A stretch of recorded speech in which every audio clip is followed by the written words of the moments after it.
The chilling howl echoed across the prairie as Virginia Reynolds clutched her rifle tighter.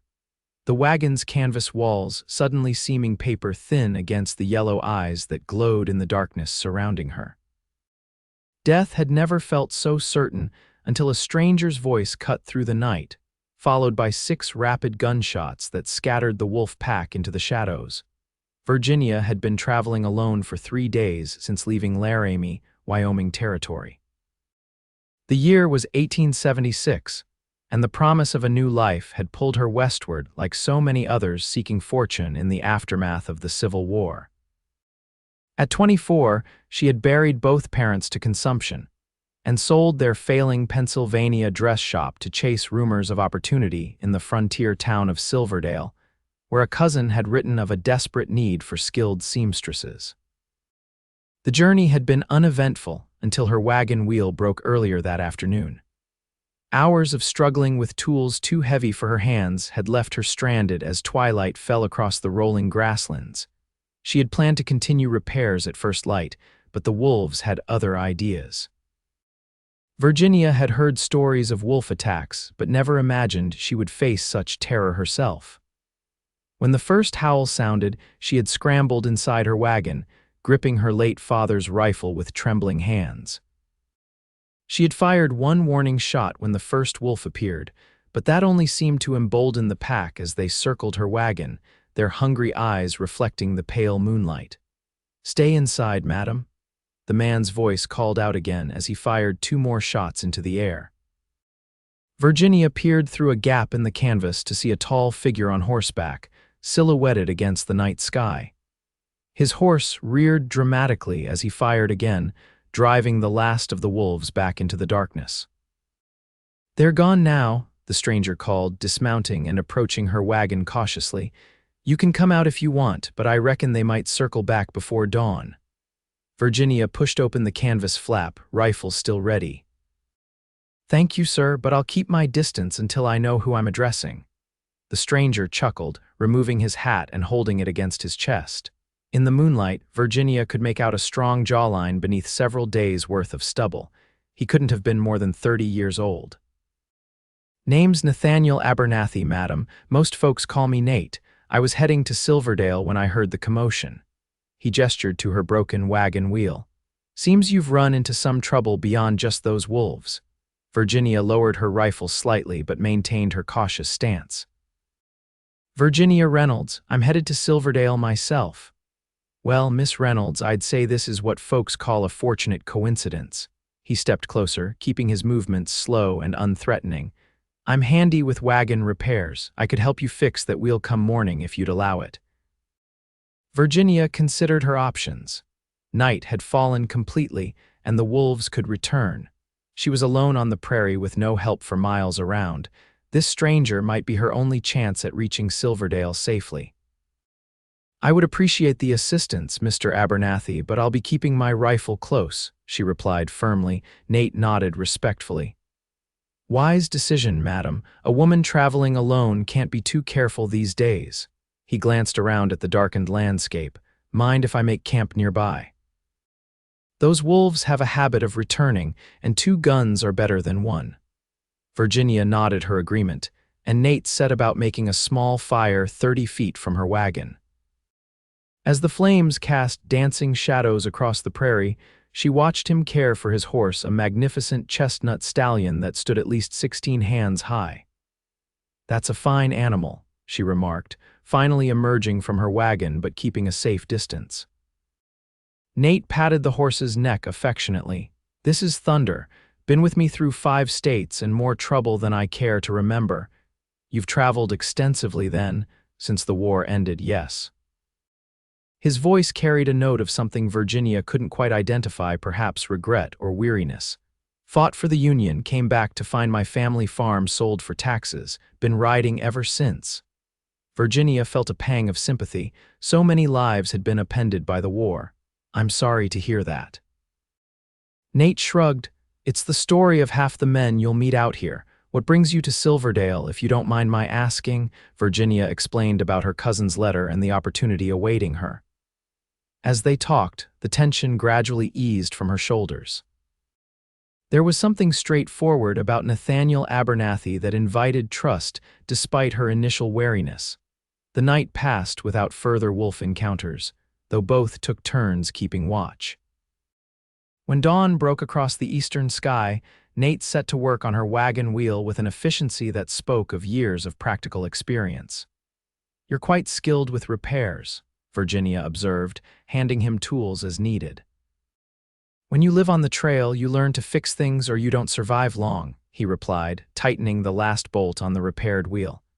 "There, that should hold until you reach town." Virginia offered to pay him for his help, but Nate refused. "Consider it neighborly duty, Miss Reynolds. Though I wouldn't say no to riding alongside you to Silverdale, if that's agreeable. These wolves have been particularly bold this season." Virginia hesitated only briefly before accepting his offer. The thought of traveling alone again after last night's terror held little appeal. They set out as the morning sun climbed higher, Virginia driving her wagon while Nate rode alongside on Thunder. The landscape stretched endlessly before them, rolling hills covered in prairie grass that swayed like a golden sea in the gentle breeze. "How much farther to Silverdale?" Virginia asked after several hours of travel. "If we keep a steady pace, we should arrive by tomorrow afternoon," Nate replied, scanning the horizon with practiced eyes. "There's a creek about 5 miles ahead where we can rest the animals." As they traveled, Virginia found herself studying her companion when he wasn't looking. His profile against the blue sky was striking strong features weathered by sun and wind, yet there was a gentleness in how he handled his horse and spoke to her. His clothes were trail-worn but clean, and the Colt revolver at his hip looked well-maintained. "Have you been to Silverdale before?" she asked. Nate nodded.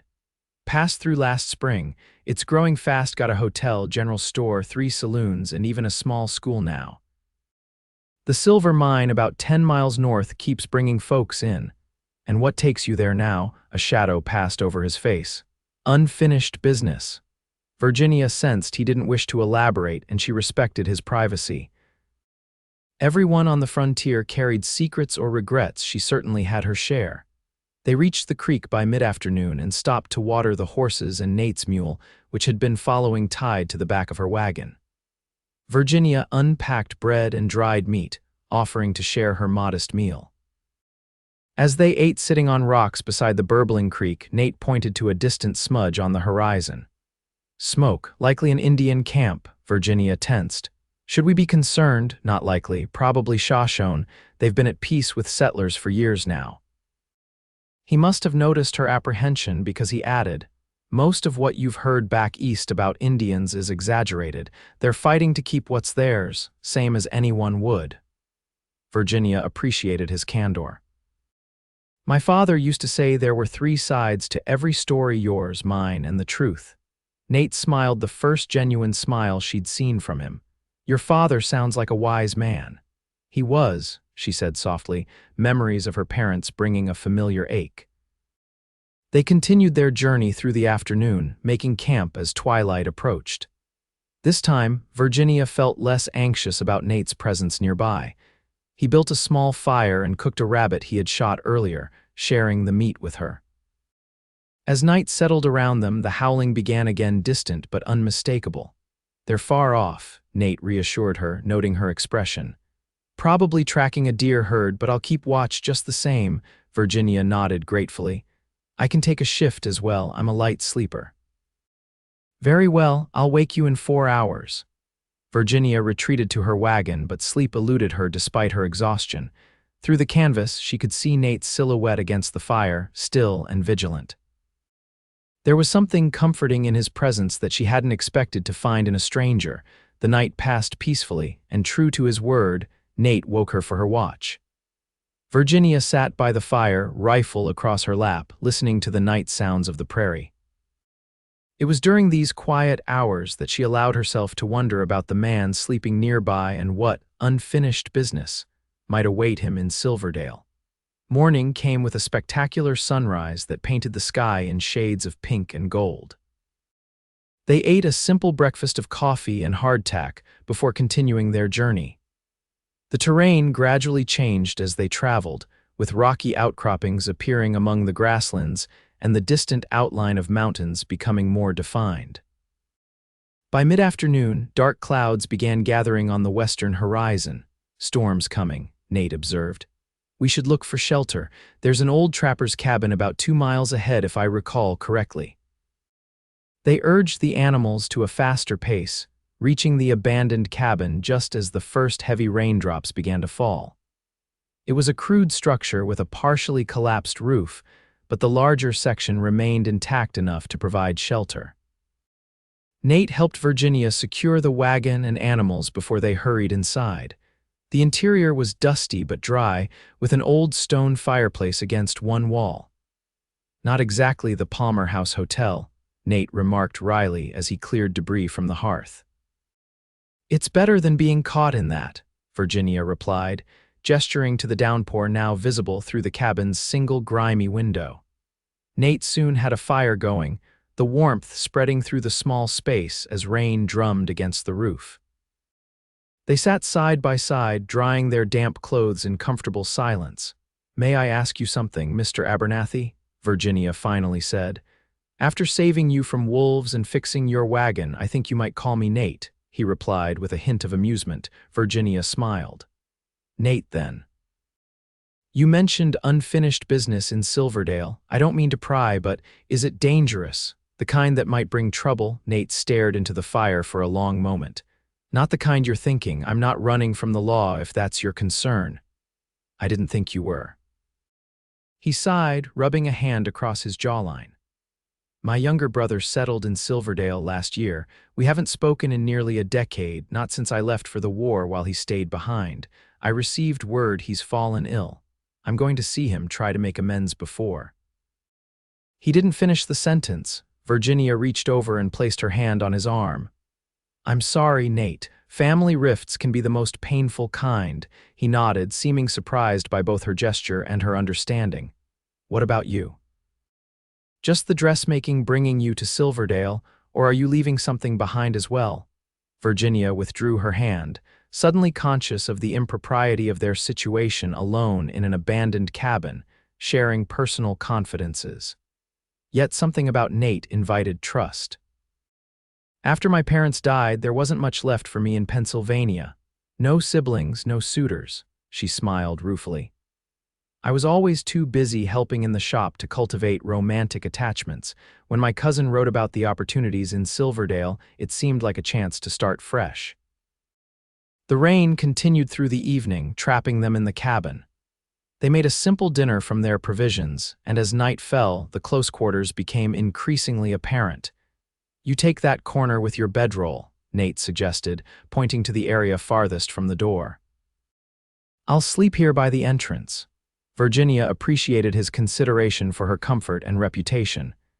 As she settled into her bedroll, the sound of rain mingling with the crackling fire created a strangely peaceful atmosphere despite the primitive conditions. "Nate," she called softly. "Yes." "Thank you for everything." In the firelight, she saw him nod before he tipped his hat over his eyes. "Get some sleep, Virginia. We've got a long ride tomorrow." It was the first time he'd used her given name, and something about the way it sounded in his deep voice made her heartbeat quicken unexpectedly. The storm passed during the night, and they awoke to clear skies. The journey resumed with a newfound ease between them. Virginia found herself laughing at Nate's dry observations about frontier life, and he seemed genuinely interested in her stories about growing up in her parents' shop. By late afternoon, the outline of Silverdale appeared in the distance, a collection of wooden buildings nestled in a valley with the silver mine visible on a hillside beyond the town. "There it is," Nate said, his expression growing more serious. "Your new home." Virginia felt a curious mix of excitement and regret as they approached. The end of their journey meant parting ways with the man who had become, against all expectations, something like a friend. As they rode into town, the streets bustled with activity miners heading home after their shift, merchants closing up shops, women carrying baskets of laundry or groceries. Silverdale was larger than Virginia had anticipated, with nearly 30 buildings lining the main street. "Where does your cousin live?" Nate asked as they navigated through town. "Martha owns the boarding house. She said it's near the church." Nate nodded, guiding them toward the north end of town where a white steepled building stood. Beside it was a large two-story structure with a sign reading Reynolds Boarding House and Dining. A plump woman with graying hair was sweeping the porch when they arrived. She looked up, squinting against the late afternoon sun before breaking into a wide smile. "Virginia, is that you?" "Oh my heavens!" Martha Reynolds rushed down the steps to embrace her cousin as Virginia climbed down from the wagon. "Martha, it's wonderful to see you," Virginia said, returning the embrace warmly. Martha pulled back, examining Virginia's travel-worn appearance. "You made it safely." "I've been worried sick, especially with reports of wolf packs in the area." Her gaze shifted to Nate, who remained mounted on Thunder. "And who might this gentleman be?" "This is Nathaniel Abernathy," Virginia explained. "He came to my aid when wolves surrounded my wagon and has escorted me safely to town. I owe him a great debt." Martha's eyes widened. "Wolves? Oh, you poor dear, Mr. Abernathy, you must stay for dinner at the very least. Any man who protects my cousin is welcome at my table."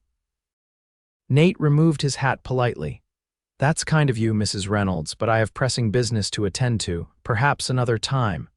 Virginia felt a pang of disappointment. "At least let me pay you for your help, Nate. You refused before, but no payment necessary," he interrupted gently. "I'm glad I could be of service."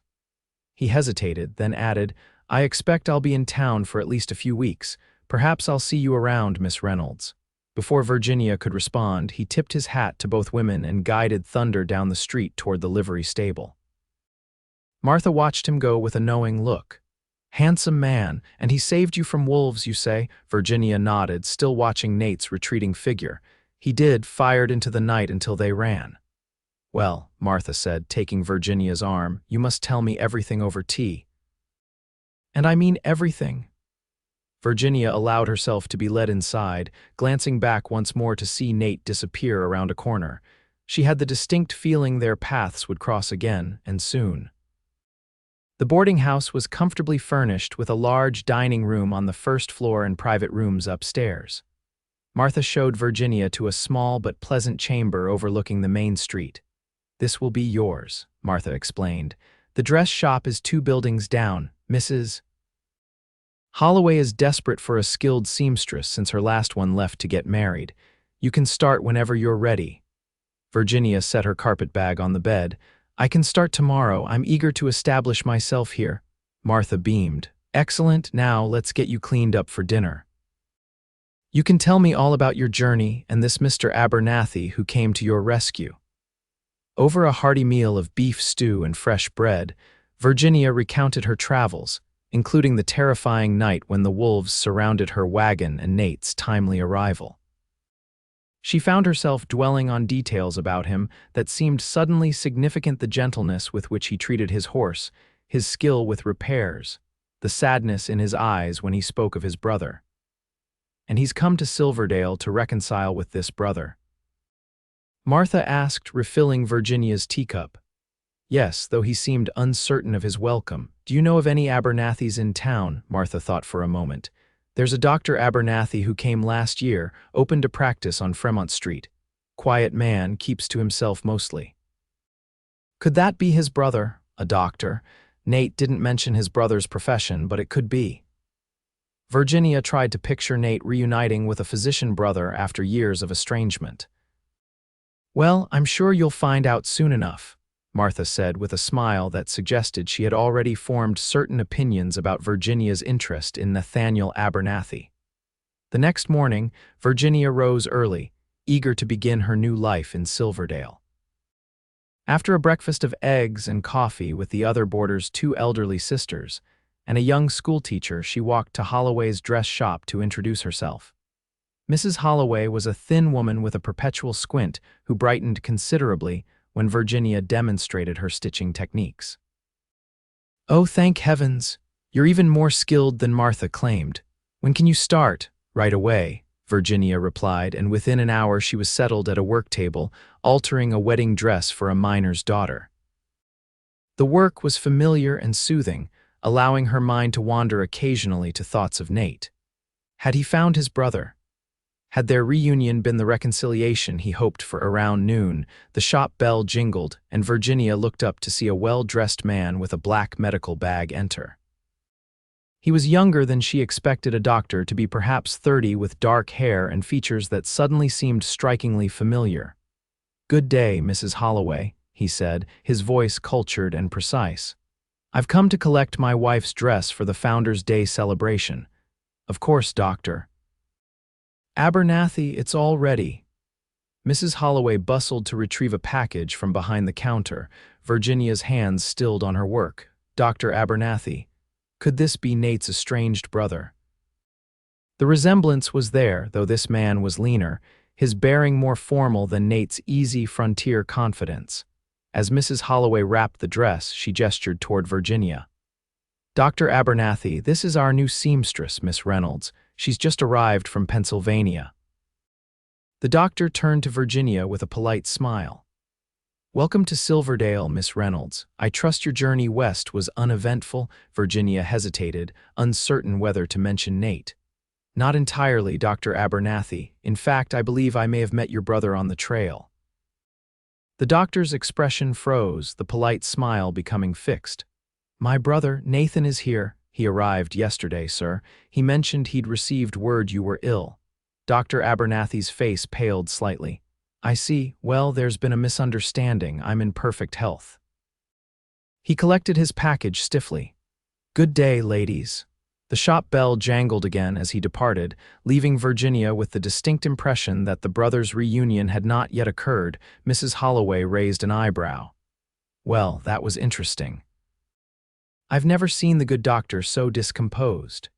Virginia returned to her sewing, but her thoughts remained on the brothers and their mysterious estrangement. What had happened to drive such a wedge between them? And why would someone falsely report the doctor's illness to bring Nate to town? As evening approached, Virginia completed her work for the day and decided to walk through town before returning to the boarding house. Silverdale was coming alive, with its nighttime activities saloon doors swinging open to release bursts of piano music and laughter, miners heading in for drinks after their shift, shopkeepers closing up for the day. She was passing the Silver Dollar Saloon when a familiar figure emerged. Nate spotted her immediately, his expression brightening as he crossed the boardwalk to meet her. "Miss Reynolds," he greeted, tipping his hat. "Settling in well," Virginia smiled, genuinely pleased to see him. "Indeed, I've already started at the dress shop, and have you found your brother?" Nate's expression darkened. "I found his house and practice, but he wasn't there. His wife said he'd be back this evening." He hesitated. "I understand you met him today." "I did. He came to the dress shop." Virginia chose her words carefully. "He seemed surprised to hear you were in town." "I expect he was." Nate glanced down the street thoughtfully. "Virginia, would you join me for dinner? The hotel restaurant is decent, and I could use the company before I face what might be a difficult reunion." The invitation was unexpected but not unwelcome. "I'd be delighted, though I should send word to Martha so she doesn't wait dinner for me." "Of course. I'll walk you to the boarding house, and we can continue to the hotel afterward." Martha was understanding, perhaps even a little too pleased about Virginia's dinner plans with Nate. She insisted Virginia change into her best dress, a modest blue cotton with white trim, before heading out. "Remember, you're representing the Reynolds name now," Martha said as she helped Virginia with her hair. "And Mr. Abernathy seems like a fine gentleman, wolf slayer or not." "Martha, it's only dinner," Virginia protested, though she couldn't deny the flutter of anticipation in her stomach. The hotel restaurant was the finest establishment in Silverdale, with white tablecloths and a small vase of wildflowers on each table. Nate had clearly made an effort with his appearance as well, wearing a clean shirt with his trail clothes and having trimmed his beard. As they settled at their table, Virginia noticed several curious glances from other diners. A newcomer dining with a stranger was bound to start gossip in a small town like Silverdale. "I hope this won't damage your reputation," Nate said, noticing her awareness of the attention. Virginia shook her head. "I survived wolves. I can survive gossip." That earned a genuine smile from Nate. "You're a remarkable woman, Virginia Reynolds." They ordered steaks and potatoes, and as they ate, Nate explained more about the situation with his brother. "William and I grew up on a farm in Missouri. He was always the scholar reading by candlelight while I was more interested in horses and hunting. When the war came, I enlisted with the Union immediately. I expected Will to do the same, but he refused to fight, said he wanted to save lives, not take them." Virginia listened attentively, hearing the old pain in his voice. "I called him a coward before I left, told him he was betraying our country." Nate's hand tightened around his fork. "Our parents died while I was away influenza. Will wrote to tell me, but by then he was studying medicine in St. Louis. When I returned, the farm was gone, and so was he. You never reconciled, never got the chance. He moved west after finishing his medical training, and Nate shrugged, I drifted. Worked cattle drives, did some scouting for the army, bounty hunting when times were lean. 3 weeks ago, I received a letter from someone claiming to be a friend of Will's, saying he was gravely ill and asking for me." "But he isn't ill," Virginia said gently. "No, which means either someone wanted to bring me to Silverdale under false pretenses, or—" He didn't finish the thought. "Or your brother wanted to see you but couldn't bring himself to ask directly," Virginia suggested. Nate considered this. "Perhaps, though his wife seemed genuinely surprised when I introduced myself this afternoon." They were interrupted by the arrival of apple pie for dessert. As they ate, the conversation turned to lighter topics: Virginia's impressions of Silverdale, Nate's adventures on cattle drives, shared memories of eastern landscapes neither had seen in years. It was the most pleasant evening Virginia had experienced in a long time. There was an ease to their conversation that made her feel as though she'd known Nate far longer than 2 days. As they walked back toward the boarding house after dinner, the night air was crisp and clear. Stars scattered across the sky like diamonds on black velvet. They had just turned onto Martha's Street when a figure approached from the opposite direction. Nathan. The single word, spoken in a tense voice, stopped them both. Dr. William Abernathy stood 10 feet away, his expression unreadable in the dim light from a nearby window. "Will." Nate's voice was equally tight. Virginia felt the tension crackling between the brothers and began to excuse herself, but Nate's hand gently caught her elbow. "Miss Reynolds was just telling me she met you at the dress shop today," Nate said, his tone carefully neutral. William stepped closer, the lamplight now illuminating his features so similar to Nate's, yet somehow softer, less weathered. "She did. She also informed me you'd heard I was ill." "That's what brought me to town," Nate confirmed, "though I see you're in good health." William frowned. "I never sent for you, Nathan. I didn't think you had. The letter came from someone claiming to be a friend of yours." The doctor's expression shifted slightly. "What friend?" The signature was illegible, postmarked from here 3 weeks ago. William seemed troubled by this information. "Strange, I can't imagine who would." He trailed off, then straightened his shoulders. "Regardless, as you can see, I'm perfectly well. You've had a wasted journey." Virginia felt Nate stiffen beside her. "Not entirely wasted," he replied evenly. "I had the pleasure of meeting Miss Reynolds and escorting her safely to town after wolves surrounded her wagon." William's gaze shifted to Virginia, reassessing her. "Wolves? You didn't mention that at the shop." "It didn't seem relevant to our conversation at the time," Virginia replied. An awkward silence fell between the three of them. Finally, William sighed. "Perhaps we should continue this discussion privately, Nathan. My house is just down the street." Nate nodded, then turned to Virginia. "Thank you for your company this evening, Miss Reynolds. May I call on you tomorrow?" The formal request, spoken in front of his brother, carried a weight that made Virginia's cheeks warm. "Yes, of course. Good evening, Mr. Abernathy, Dr. Abernathy." She continued to the boarding house, glancing back once to see the brothers walking side by side, a careful distance between them, decades of unspoken words hanging in the air. Martha was waiting in the parlor, pretending to read but clearly eager for details about Virginia's evening. "Well, how was dinner with your handsome rescuer?" Virginia settled into a chair across from her cousin. "It was pleasant. He's an interesting man with quite a story." She briefly recounted what Nate had told her about his estrangement from his brother, ending with their encounter on the street. Martha listened with increasing interest. So the good doctor never sent for him at all. How curious, I wonder who did. Nate seemed to think someone might have wanted to lure him to Silverdale for some reason. Does he have enemies? Martha asked, leaning forward. Virginia shook her head. He didn't say, though he mentioned doing bounty hunting at times. That could certainly create resentments.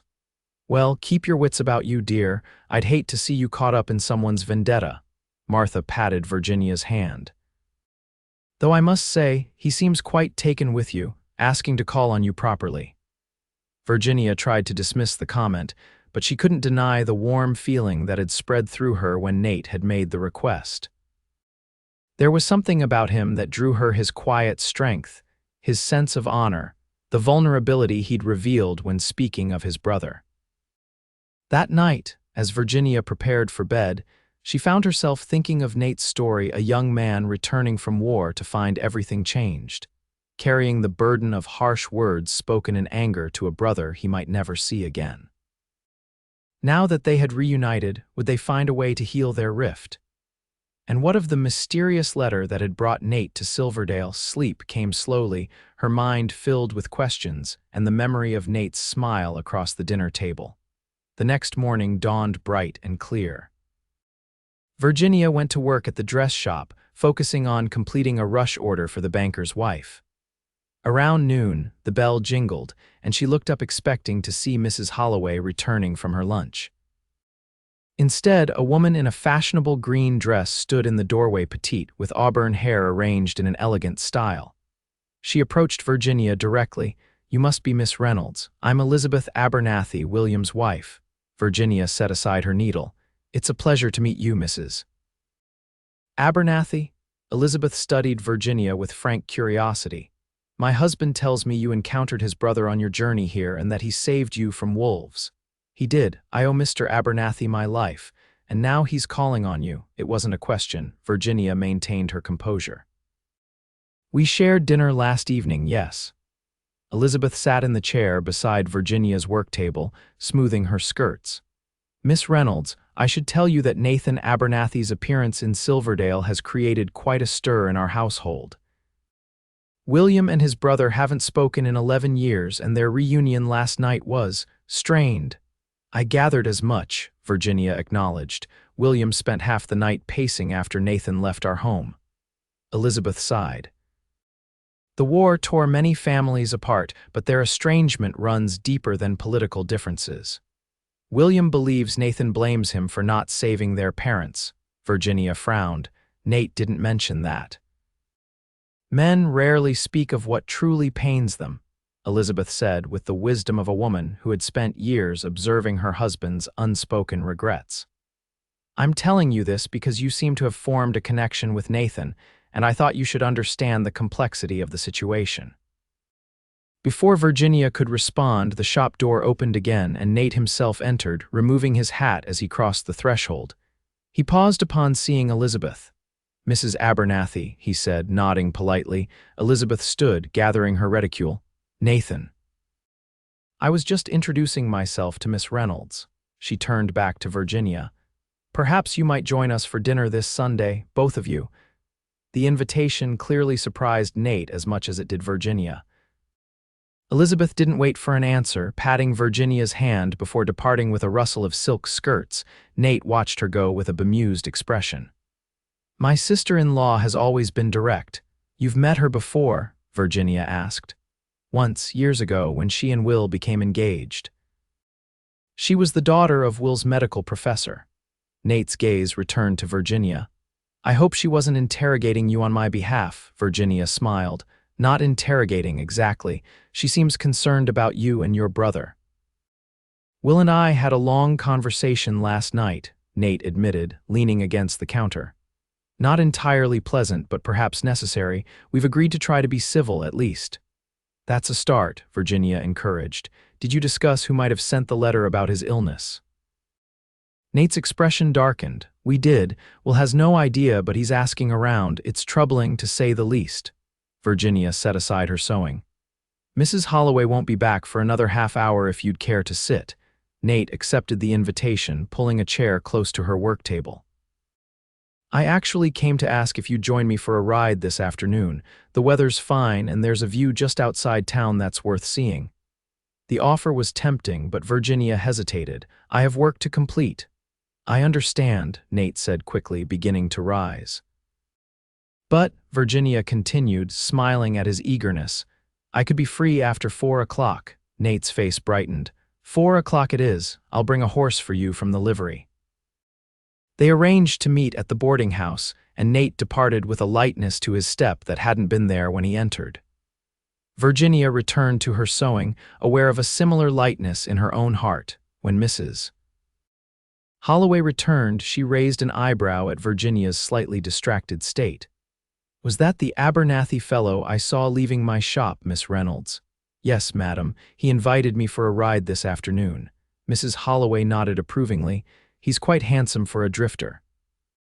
Though being related to the doctor improves his standing considerably. Virginia felt a flare of defensiveness. He's more than a drifter, Mrs. Holloway. He served in the Union Army and has worked honestly ever since. The older woman looked surprised at Virginia's tone. No offense intended, dear. It's good to see a newcomer making connections so quickly. She patted Virginia's shoulder. And if you need to leave early today, that's perfectly fine. Your work is excellent and you've already finished Mrs. Porter's alterations. Virginia thanked her, focusing on completing her tasks with renewed concentration. By 3:30, she had finished everything required and returned to the boarding house to change into her riding clothes, a practical divided skirt she had made herself for travel. Martha helped her prepare, clearly delighted by this development. A riding excursion, how romantic, and only your 3rd day in town.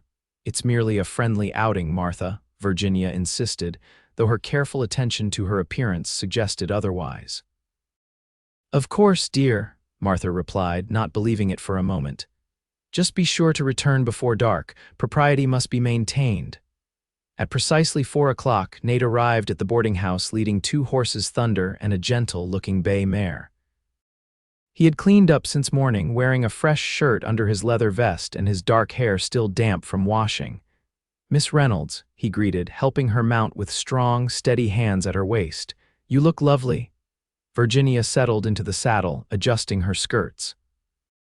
Thank you for arranging the horse, Mr. Abernathy. This is Daisy, Nate said, patting the mare's neck. The livery owner says she's the gentlest mount in his stable.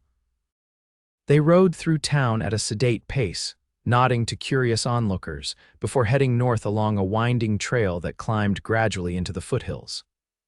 The afternoon sun was warm but not uncomfortable, and a gentle breeze carried the scent of pine and sage. How long do you plan to stay in Silverdale? Virginia asked as they rode side by side. Uncertain, Nate replied. I had planned just a few days to check on Will, but now, he glanced at her. I find myself reconsidering. The implication warmed Virginia's cheeks. And what would you do if you stayed? There's talk of the mine needing security men. Too much silver passing through creates temptation for robbery. He guided Thunder around a rocky outcrop. Or there's a ranch 10 miles west looking for experienced hands. I've worked cattle before. Virginia nodded, pleased he was considering remaining. Both sound suitable for a man of your skills. They continued climbing until they reached a plateau overlooking Silverdale. The town spread below them, buildings tiny in the distance, with the silver mine visible on the opposite hillside and the endless prairie stretching beyond. It's beautiful, Virginia breathed, taking in the panoramic view. I thought you might appreciate it, Nate said, dismounting and helping her down from Daisy. Sometimes it helps to see a place from above to understand it better. They stood side by side at the edge of the plateau, a respectful distance between them despite the growing attraction Virginia felt and suspected Nate shared. Will you attend dinner at your brother's on Sunday? She asked after a comfortable silence. Nate sighed. I expect I will. Elizabeth can be persuasive, and perhaps it's time Will and I truly talked about what happened. 11 years is a long time to carry anger. What had happened, Nate? Virginia asked gently, "beyond what you told me at dinner?" He was quiet for a long moment, his gaze fixed on the distant horizon. "When our parents fell ill with influenza, I was fighting at Petersburg. Will was home on break from medical school. He tried to save them, but—" Nate swallowed hard. In his letter, he said he'd failed them, that if he'd been a better doctor, they might have lived. And you blamed him. "No," Nate said quietly. "I blamed myself for not being there, for choosing war over family, but I couldn't say that in my reply. Pride, I suppose. So I said nothing about his guilt, and he took my silence as confirmation of his failure." Virginia's heart ached for the young men. They had been one trying desperately to save his parents, the other fighting hundreds of miles away, both carrying burdens too heavy for their years. "Have you told him this?" she asked. Nate shook his head. "Last night we barely managed civility. But perhaps at dinner." He turned to face her fully. "Would you come with me as my guest?" The invitation was significant, a request for support during what would undoubtedly be a difficult evening. "Of course, if you think my presence would help." "It would," Nate said simply. "You have a way of seeing to the heart of things, Virginia. And besides," he added with the hint of a smile, "you make me want to be a better man than I've been." The admission, spoken quietly against the backdrop of the sweeping landscape, stirred something in Virginia that she hadn't felt before, a connection deeper than mere attraction or gratitude. They remained on the plateau until the sun began its descent toward the western horizon, talking of their pasts and possible futures. As they prepared to return to town, Nate helped Virginia mount Daisy, his hands lingering at her waist a moment longer than necessary. Their ride back was companionable, though Virginia noticed Nate scanning the trail with unusual attention. "Are you concerned about something?" she asked. "Just being cautious," he replied. "This area has seen occasional bandit activity. Nothing to worry about, but it pays to stay alert." They reached town safely as twilight was settling, and Nate escorted Virginia to the boarding house door. "Thank you for the ride," she said, reluctant to end their time together, "and for showing me that view." "My pleasure," Nate replied, his voice warm. "May I call on you tomorrow?" "I'd like that," Virginia answered honestly. Nate hesitated, then reached for her hand, raising it briefly to his lips in a gesture both respectful and intimate. "Good night, Virginia." She watched him lead both horses away toward the livery stable, her hand still tingling from the touch of his lips. Martha was waiting inside, eager for details, but Virginia found herself unwilling to share everything, especially the quiet moment on the plateau when something had shifted between them. Some feelings were too new, too precious to articulate even to herself. The next few days fell into a pattern. Virginia worked at the dress shop during the day, quickly establishing herself as an indispensable seamstress to Silverdale's ladies. Nate called on her each evening, sometimes for walks through town, once for another dinner at the hotel, and on Saturday afternoon for a picnic by the creek where several other couples and families were enjoying the fine weather. Each encounter deepened Virginia's regard for him. She learned about his time in the war, his travels afterward, his quiet acts of kindness to strangers that he mentioned only in passing. In turn, she shared stories of her childhood in Pennsylvania, her parents' shop, her dreams of perhaps one day owning her own dress business. By Sunday, it was clear to Virginia, and likely to most of Silverdale, that her friendship with Nathaniel Abernathy had blossomed into something more significant. As she prepared for dinner at Dr. Abernathy's home, she found herself unusually concerned with her appearance. Choosing her best dress, a rose-colored silk, she had made herself with intricate pin tucks along the bodice. Martha helped with her hair, arranging it in a sophisticated style that emphasized Virginia's delicate features. "You look beautiful," she declared, standing back to assess her work. "Nathaniel won't be able to take his eyes off you." Virginia blushed. "Martha, please, this dinner is about the brothers reconciling." "Of course it is," Martha replied with a knowing smile. "But that doesn't mean you can't look your finest while helping that process along." Nate arrived punctually at 5 o'clock, dressed more formally than Virginia had yet seen him, a dark suit that fit his broad shoulders perfectly, with a crisp white shirt and silk tie. He had visited the barber, his beard trimmed neatly and his hair combed back from his forehead. His eyes widened appreciatively as Virginia descended the boarding house stairs. "You look stunning," he said simply.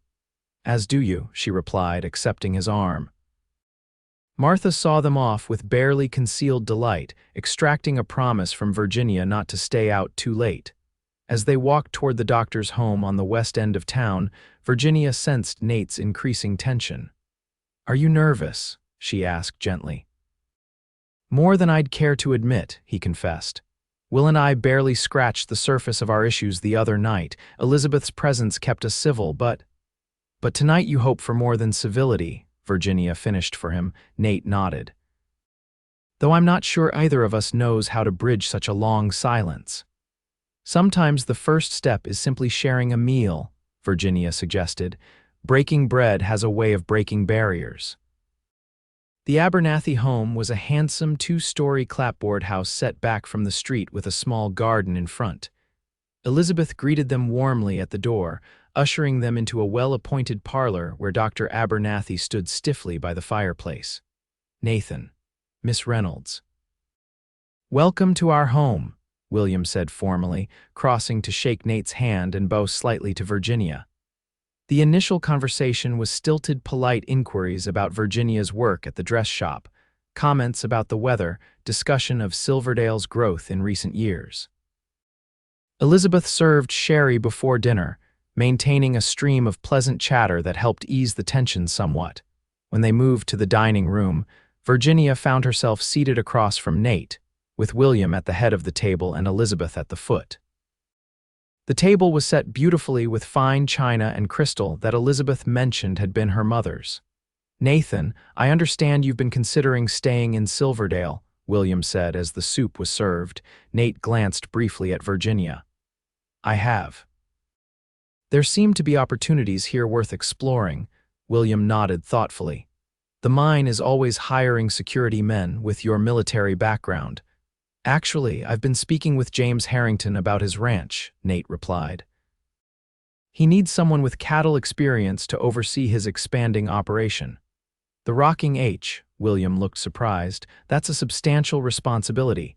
Harrington runs the largest spread in the county." "I've handled larger herds in Texas," Nate said without boasting. "Harrington seems to think my experience would be valuable." Virginia noticed a flicker of something in William's expression, perhaps pride in his brother's capabilities, or possibly surprise at learning of his accomplishments. Elizabeth steered the conversation toward Virginia, asking about her journey west and her plans in Silverdale. Virginia responded graciously, aware that both brothers were watching her with interest. It was during the main course, roast beef with vegetables from Elizabeth's garden, that the conversation finally turned to more personal matters. "I visited our parents' graves last summer," William said suddenly, setting down his fork.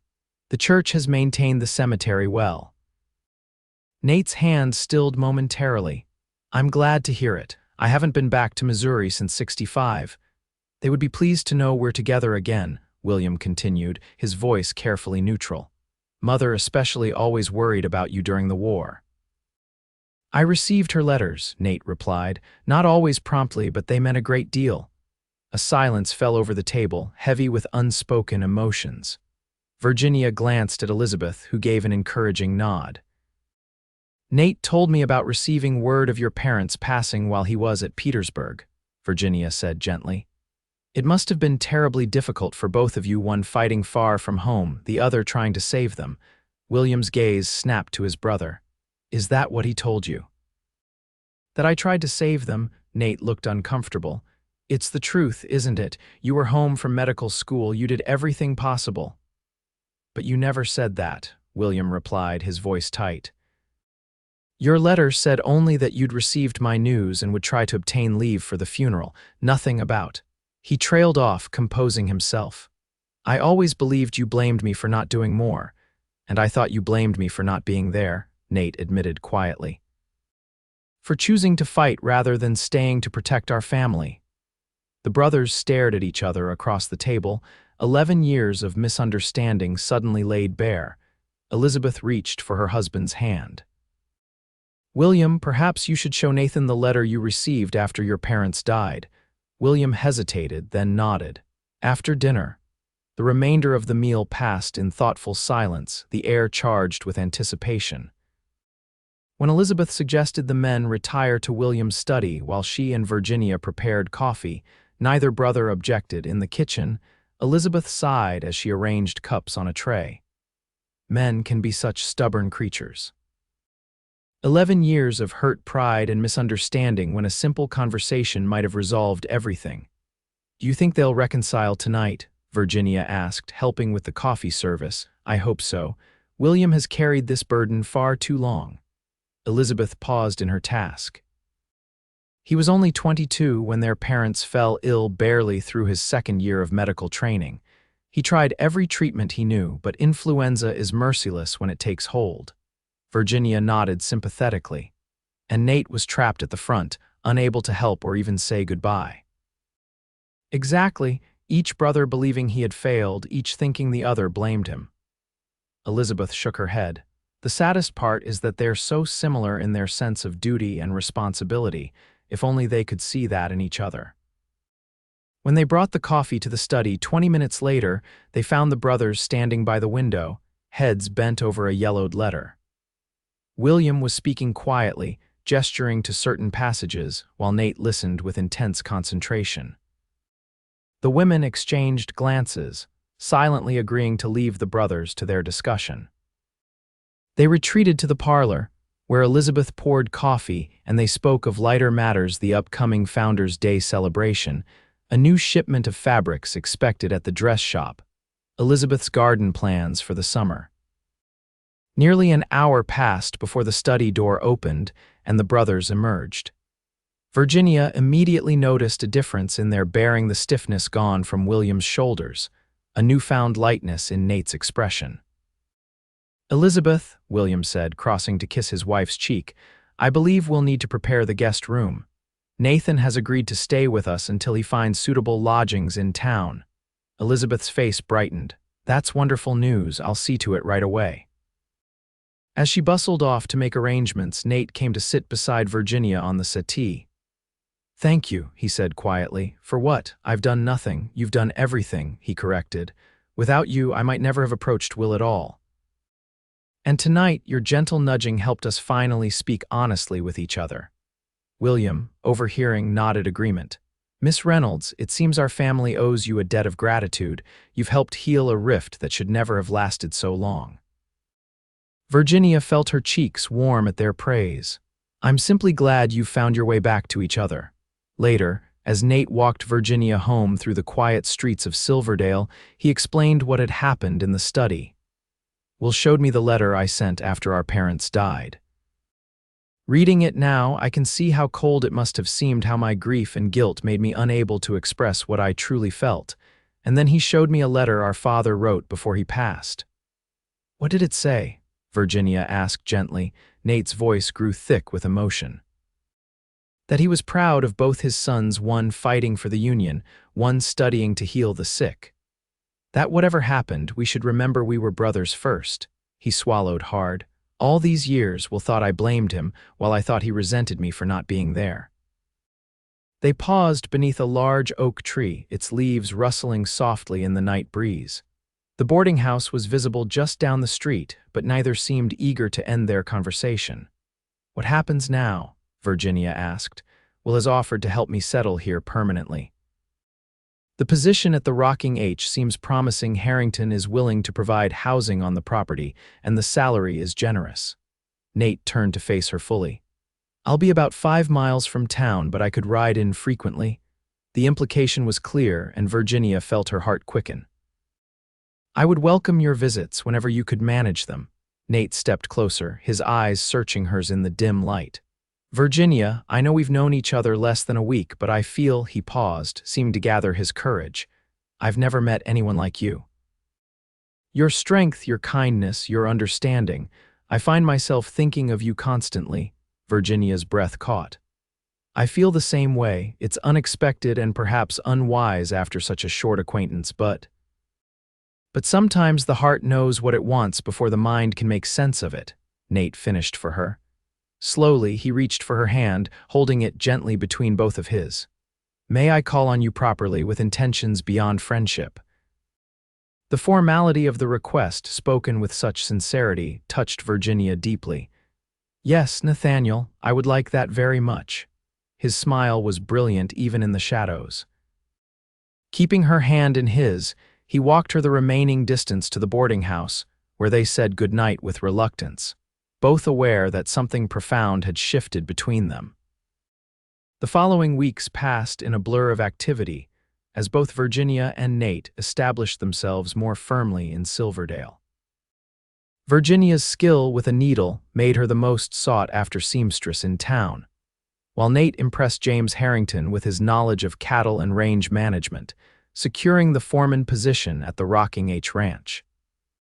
True to his word, Nate rode into town several times a week to call on Virginia. They attended church together on Sundays, often joining William and Elizabeth for dinner afterward. The brothers' relationship continued to strengthen, their easy camaraderie suggesting they were making up for lost time. As summer progressed, Virginia found herself falling deeper in love with the man who had appeared so unexpectedly in her life. Nate was everything she admired: honest, hardworking, kind to those in need, and unfailingly gentle with her. Their courtship progressed with a proper restraint that nevertheless failed to disguise the growing passion between them. Chaperoned rides, walks through town, picnics by the creek, each encounter left Virginia more certain of her feelings. It was during Silverdale's Founders' Day celebration in August that matters came to a head. The town was festooned with bunting and flags, a dance platform erected in the town square, tables laden with food prepared by the town's women. Virginia wore a new dress she had made specially for the occasion, pale yellow muslin that complemented her dark hair and fair complexion. Nate collected her from the boarding house, looking handsome in his Sunday best, a boutonniere of wildflowers in his lapel. "You look beautiful," he said, offering his arm. "Every man at the dance will envy me tonight." Virginia laughed, accepting his compliment with a blush. "And every woman will be watching you, Mr. Abernathy."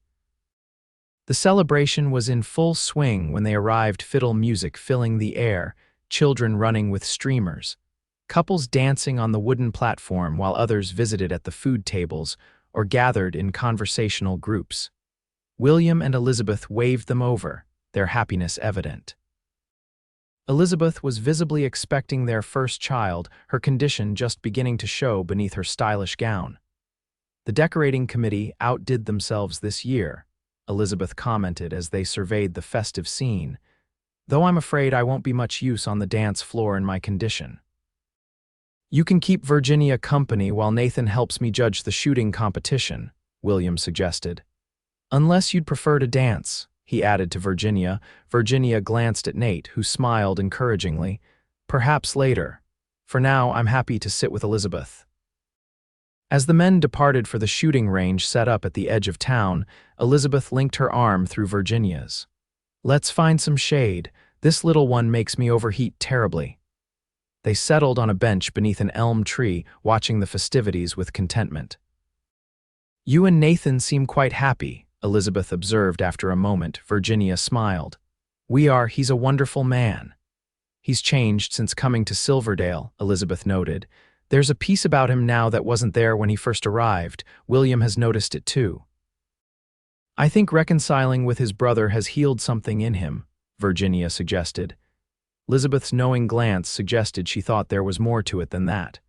"Perhaps, though I suspect a certain seamstress has had an equally profound effect."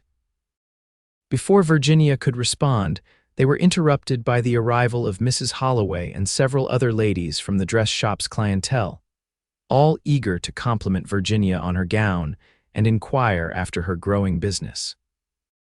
Word had spread of Virginia's exceptional talent, and she had recently begun taking private commissions in addition to her work at the shop.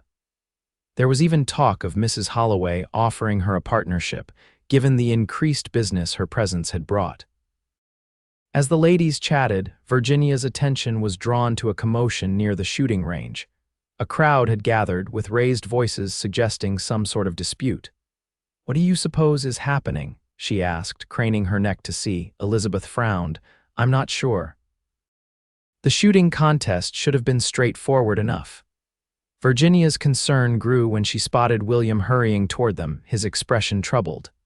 "Elizabeth, Virginia, I think you should both return to our house immediately," he said without preamble. "William, what's wrong?" Elizabeth asked, rising awkwardly to her feet. "There's been an incident at the shooting contest. A man named Jenkins has accused Nathan of cheating him in a card game in Denver last year. Things are getting heated." Virginia's heart raced. "Where is Nate now?" "Still at the range, trying to defuse the situation. Sheriff Carter is there, but Jenkins has been drinking and is making threats." William offered his arm to his wife. "Please, both of you, let me escort you home where it's safe." "I want to see Nate," Virginia insisted. William shook his head. "Nathan specifically asked me to make sure you were safely away from any potential trouble. Please, Virginia." Reluctantly, she allowed William to guide them away from the celebration toward the doctor's home. As they walked, the sound of angry voices carried from the shooting range, followed by the unmistakable crack of a gunshot. Virginia froze. "William, keep walking," he urged, tightening his grip on both women's arms. "The sheriff is there. Nathan can handle himself." They had just reached the doctor's front gate when hoofbeats thundered down the street behind them. Virginia turned to see Nate galloping toward them, his expression grim. He rained thunder to a stop beside them. "Will, get them inside and lock the doors. Jenkins and two of his friends are headed this way, and they're armed and angry." "What happened?" Virginia demanded, fear clutching at her throat. Nate dismounted quickly. "No time to explain now. Please, Virginia, go inside with Elizabeth." The urgency in his voice convinced her, and she hurried into the house with Elizabeth while William remained on the porch with his brother. Through the front window, Virginia watched as Nate spoke rapidly to William, gesturing back toward town. William nodded, then both brothers entered the house, securing the door behind them. "Jenkins claims I cheated him at cards in Denver last year," Nate explained once they were inside. "Says I cost him $500 and his prize stallion." "Did you?" Elizabeth asked bluntly. Nate shook his head. "I've never cheated at cards in my life, and I've never even been to Denver. This is a case of mistaken identity, but Jenkins is too drunk and angry to listen to reason." "The sheriff?" William asked, trying to round up deputies. "Jenkins fired a shot into the air when Carter tried to arrest him." Nate moved to the window, peering cautiously through the curtains. "His friends took his side, and now half the town is in an uproar." Virginia joined him at the window. "Could it be related to the false letter about William's illness? Someone trying to lure you here?" Nate's expression darkened. "It's possible.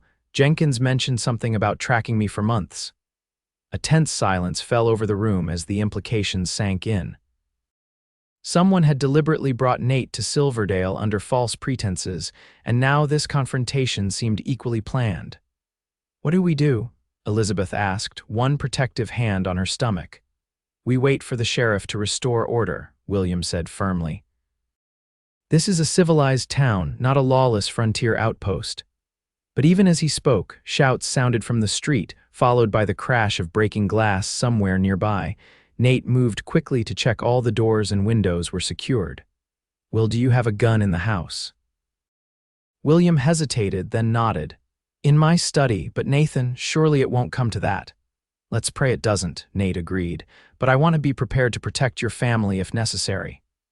As William retrieved his revolver, Virginia helped Elizabeth to a comfortable chair away from the windows. The older woman looked pale but composed, her hands steady as she poured water from a nearby pitcher. "This isn't how I expected the Founders' Day celebration to end," she remarked with forced lightness. Virginia managed a smile. "Nor I. I was looking forward to dancing with Nate." "There will be other dances," Elizabeth assured her, patting her hand. "Many, many others, I expect." The afternoon stretched into evening, the house tense with waiting. Occasionally they heard shouts or movement in the street, but no direct threat materialized. William lit lamps as darkness fell, keeping them away from the windows to avoid making targets of themselves. Around 8 o'clock, a knock at the door startled them all. Nate motioned for the others to stay back while he approached cautiously. "Who's there?" he called. "Sheriff Carter Abernathy." "Open up." Nate checked through the window before unlocking the door to admit the sheriff, a stocky man with a graying mustache and the weary expression of someone who had seen a long day get considerably longer. "Jenkins and his friends are in my jail," Carter announced without preamble. "Took 6 men to subdue them, but the situation's under control." The relief in the room was palpable. Elizabeth sagged in her chair while William poured drinks for everyone, including the sheriff. "What happens now?" Nate asked. Carter accepted the whiskey gratefully.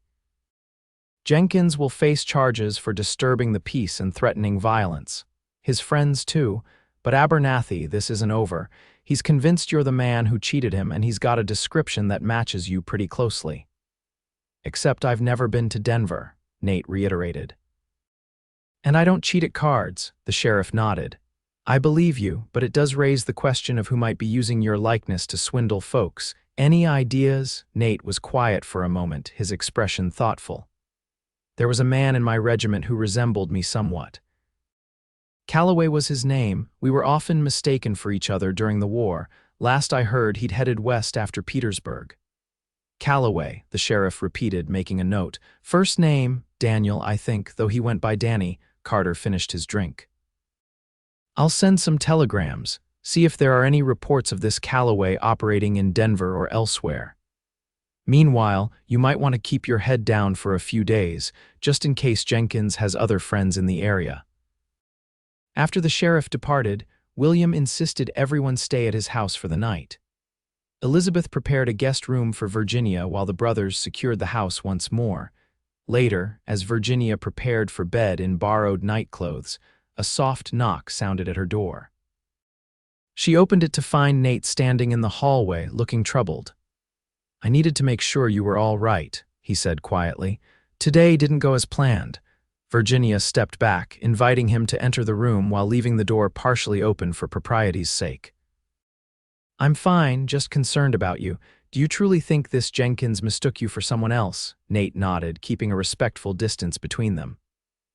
"Calloway and I were often confused for each other. Same build, similar coloring, but his character was questionable even during the war. There were rumors of stolen supplies, gambling debts. And you think he might have been impersonating you deliberately? It's possible. He knew enough about my background to be convincing." Nate ran a hand through his hair in frustration. "I never imagined my past would follow me here and potentially put you in danger." Virginia moved closer, placing a gentle hand on his arm. "Nate, you're not responsible for another man's actions, but I am responsible for bringing this trouble to your doorstep and to Will's family." He covered her hand with his. "Virginia, I care for you deeply, too deeply to risk your safety or reputation." Something in his tone alarmed her. "What are you saying?" Nate's expression was pained. "Perhaps I should leave Silverdale until this matter with Calloway is resolved. If he's out there using my name, I need to find him and end this deception before someone else gets hurt." "No," Virginia said firmly. "Running away solves nothing. We'll face this together with the help of the sheriff and your brother." "Virginia, I love you, Nathaniel Abernathy," she interrupted, surprising herself with the declaration. "I won't let you disappear from my life because of some imposter's actions." Nate stared at her, momentarily stunned by her words. Then slowly, reverently, he raised his hand to cup her cheek. "I love you too, more than I thought possible after so short a time." Their first kiss was gentle, a tender promise in the quiet of the guest room. When they parted, Nate pressed his forehead against hers. "I won't leave," he whispered. "We'll face whatever comes together." The next morning brought news that Sheriff Carter had received telegraphic responses from Denver. A man matching Calloway's description had indeed been operating there, swindling several prominent citizens before disappearing 6 months earlier. More importantly, the sheriff told them when they gathered in William's study, he was reportedly using the name Nathan Abernathy during some of these cons. Nate's jaw tightened. So Jenkins' accusation wasn't entirely misplaced. Not your fault, Abernathy, Carter assured him. But it does explain who might have sent that false letter about your brother's illness. Calloway likely wanted to lure you somewhere remote where Jenkins or others with grudges could find you. Using me as bait, William said grimly. The sheriff nodded. Seems that way. I've put out alerts to law enforcement across the territory. If Calloway surfaces, we'll hear about it. Despite the sheriff's assurances, the incident cast a shadow over the following days. Virginia returned to work at the dress shop, but Nate insisted on escorting her to and from the boarding house each day, unwilling to take chances with her safety. Jenkins and his companions were eventually released from jail with warnings to leave town, which they did though not without Jenkins casting a dark look toward Nate as they rode past the dress shop.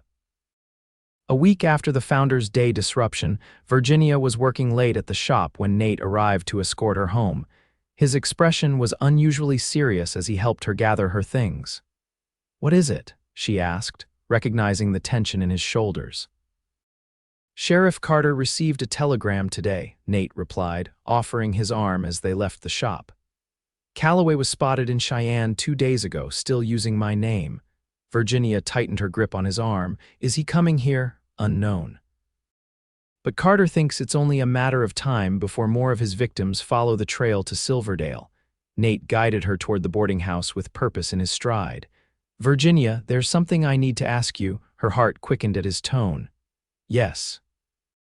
Instead of continuing toward Martha's, Nate led her to a small garden beside the church where a bench sat beneath a flowering arbor. As the setting sun cast golden light across the peaceful space, he turned to face her. "This isn't how I planned to do this," he began, taking both her hands in his. "I had thought to court you properly for months, to prove myself worthy of your affection. But recent events have shown me the uncertainty of life, and I find I can't wait any longer to tell you what's in my heart." Virginia's breath caught as Nate lowered himself to one knee before her. "Virginia Reynolds, from the moment I heard your wagon surrounded by wolves and fired into the night to drive them away, you've captured my heart completely. Your courage, your kindness, your strength of character, everything about you is exactly what I've spent years searching for without knowing it." He reached into his pocket, producing a small velvet box. "Will you do me the extraordinary honor of becoming my wife?" Inside the box was a delicate gold ring set with a perfect pearl surrounded by tiny diamonds. "It was my mother's," Nate explained softly. "We kept it safe all these years, hoping someday I would find someone worthy of wearing it." Tears blurred Virginia's vision as she looked from the ring to the man kneeling before her, the man who had saved her life, who had shown her what true partnership could be, who loved her with a devotion that humbled her. "Yes," she whispered, then more strongly, "Yes, Nathaniel Abernathy, I will marry you." His smile was radiant as he slipped the ring onto her finger, then rose to gather her in his arms. This kiss was different from their first, deeper, filled with promise and passion tempered by tenderness. When they finally parted, breathless, Nate kept her close in his embrace. "I know there are still uncertainties ahead, Calloway, the ranch, establishing our life together. But I swear to you, Virginia, I will spend every day making sure you never regret choosing me." She touched his face gently. "I could never regret it. You came into my life when I was alone and in danger, and you've been my strength ever since. Whatever challenges come, we'll face them together." Their engagement was announced the following Sunday at church, to the delight of William and Elizabeth and the barely concealed satisfaction of Martha, who claimed she had known from the first day that they were destined for each other. Plans were made for an October wedding, giving Virginia time to create her own gown, and for Nate to complete the small house he had begun building on a corner of the Rocking H property close enough to town for convenience, but with enough land for Virginia to plant a garden and perhaps raise chickens. September brought cooler weather and news that Calloway had been arrested in Laramie for swindling a bank manager. Sheriff Carter traveled to identify him and confirm he was indeed the man who had been impersonating Nate. He confessed to sending the letter about Will's illness, Carter reported upon his return. Said he figured family would be the one thing guaranteed to bring you running, and Silverdale was remote enough that Jenkins could handle his grudge without much law interference. He didn't count on you being a competent sheriff, Nate observed. Carter shrugged modestly. Didn't count on a lot of things, including you making such a positive impression on folks here that they'd stand with you against strangers. Calloway's facing prison time for multiple frauds across 3 territories. He won't trouble you again. With that threat removed, the weeks leading to the wedding passed in a pleasant blur of preparation. Virginia divided her time between the dress shop, sewing her wedding gown, and helping Nate with the interior of their new home. Elizabeth, despite her advancing pregnancy, insisted on hosting the wedding breakfast at her home after the church ceremony. The morning of October 15th dawned clear and crisp, perfect weather for a wedding. Virginia awoke in her room at the boarding house to find Martha already bustling about, laying out the wedding gown and fussing over every detail. "You're getting married today," Martha exclaimed, hugging her cousin tightly. "I'm so happy for you, dear. Your parents would be so proud." Virginia felt a momentary pang at the mention of her parents, wishing they could have known Nate and seen her happiness. "I think they would have liked him," she said softly. "They would have loved him," Martha corrected, "because he loves you so completely." With Martha's help, Virginia dressed in her creation an ivory silk gown with a high collar of Belgian lace and tiny pearl buttons down the back. Her dark hair was arranged in an elegant twist adorned with fresh flowers, and over it all she wore a veil of gossamer tulle that had belonged to her mother. The church was filled to capacity when Martha escorted her down the aisle. Friends from town, ranchers, and their families, William and Elizabeth in the front pew, all turned to watch her progress. But Virginia had eyes only for Nate, standing tall and handsome at the altar in a new black suit, his expression transforming from nervous anticipation to awestruck adoration as he saw her. The ceremony itself passed in a blur of emotion. They had written their own vows, simple promises of love, fidelity, and partnership that brought tears to many eyes in the congregation. When the minister pronounced them husband and wife, Nate's kiss was both reverent and passionate, a fitting beginning to their life together. The celebration at William and Elizabeth's home afterward was joyous and relaxed. Virginia moved among their guests, Nate's hand warm against the small of her back, accepting congratulations and well wishes from the community that had embraced them both. "Mrs. Abernathy," Nate murmured in her ear during a quiet moment. "How does it sound?" Virginia smiled up at her husband. "Like the beginning of our greatest adventure." As the afternoon waned, they bid farewell to their guests and departed for their new home. Nate insisted on carrying Virginia across the threshold in the traditional manner, setting her gently on her feet in the main room where a fire burned welcomingly in the stone hearth. "Welcome home, my love," he said, drawing her into his arms. Virginia looked around at the small house they would share, the furniture they had chosen together, the curtains she had sewn, the wedding gifts arranged carefully on shelves and tables.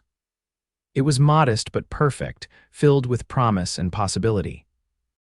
"I never imagined finding such happiness when I set out for Silverdale," she admitted, leaning against his chest. "I was only seeking a new start, not a new heart." Nate tilted her face up to his. "And I never imagined finding my future when I rode toward a wolf-surrounded wagon that night. But the moment I saw you, rifle in hand, refusing to surrender to fear, I think I began falling in love right then." Their life together unfolded with the changing seasons. The winter of 1876-77 was harsh but cozy in their snug home. Virginia continued working at the dress shop 3 days a week, while establishing a reputation for custom gowns that drew clients from as far as Cheyenne. Nate's management of the Rocking H proved so successful that by spring, James Harrington offered him a partnership in the ranch. Elizabeth gave birth to a healthy son in January, whom they named Jonathan, after the brother's father. Virginia and Nate spent many happy evenings with William's family, the bond between the brothers growing stronger with each passing month. In May, as wildflowers bloomed across the prairie, Virginia shared news of her own. They were expecting a child in December. Nate's joy was boundless, his protective instincts intensifying as Virginia's condition advanced. "You worry too much," she teased him one evening as they sat on their porch watching the sunset. "Women have been having babies since the beginning of time." "Not my baby," Nate replied, his hand gentle on her growing belly, "not carried by the woman I love more than life itself." When snow fell again in early December, Virginia gave birth to twins, a boy and a girl they named Thomas and Eleanor. Nate's hands, so capable with horses and guns, proved equally gentle with their tiny children. He spent hours simply watching them sleep, marveling at the miracle of their existence. "They're perfect," he whispered one night as they stood over the cradles, "just like their mother." Virginia leaned against him, exhausted but profoundly content. "They have their father's strength and his kind heart." 5 years passed, bringing prosperity to the Abernathys and to Silverdale. The town grew with the continued success of the silver mine, though Nate and Virginia were more interested in the growth of their family and the rocking H, which they eventually purchased outright from the retiring Harrington. The twins thrived, joined by a younger brother named William after his uncle. Virginia's dress business expanded to include a small shop of her own, while Nate's reputation as a fair and successful rancher spread throughout the territory. On the 5th anniversary of their wedding, Nate surprised Virginia with a trip back to the plateau where he had first shown her the view of Silverdale. They rode out early, leaving the children with William and Elizabeth for the day.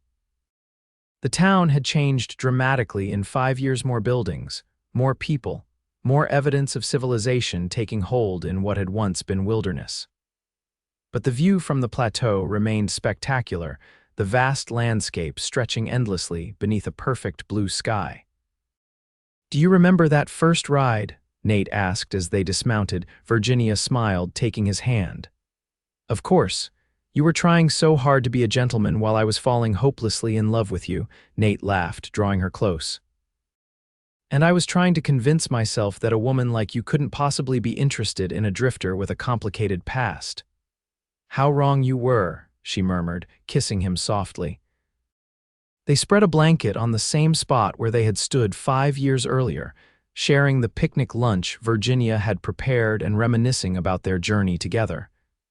"Do you ever think about that night with the wolves?" Nate asked. "How different our lives might have been if I hadn't heard your shot and come to investigate." Virginia considered this. "I believe we were destined to find each other one way or another, but I'm grateful it happened when it did, even if the circumstances were terrifying at the time." Nate traced her cheek with gentle fingers. 5 years ago, I thought saving you from wolves was the most important thing I'd ever done. Now I know it was just the beginning of the real adventure." As they sat together on the plateau, the future stretching before them as vast and promising as the landscape below, Virginia leaned her head against her husband's shoulder in perfect contentment. "I love you, Nathaniel Abernathy," she said simply. "And I love you, Virginia Abernathy," he replied, his arms strong around her. "Today, tomorrow, and for all the days to come." The sun began its descent toward the western horizon, painting the sky in brilliant hues of gold and crimson. Soon they would return to town, to their children, to the life they had built together from an unexpected beginning. But for now, they remained on the plateau where they had first begun to fall in love. Two people who had found in each other everything they hadn't known. They were searching for a wagon surrounded by wolves, a stranger firing into the night, and the lifetime of love that followed.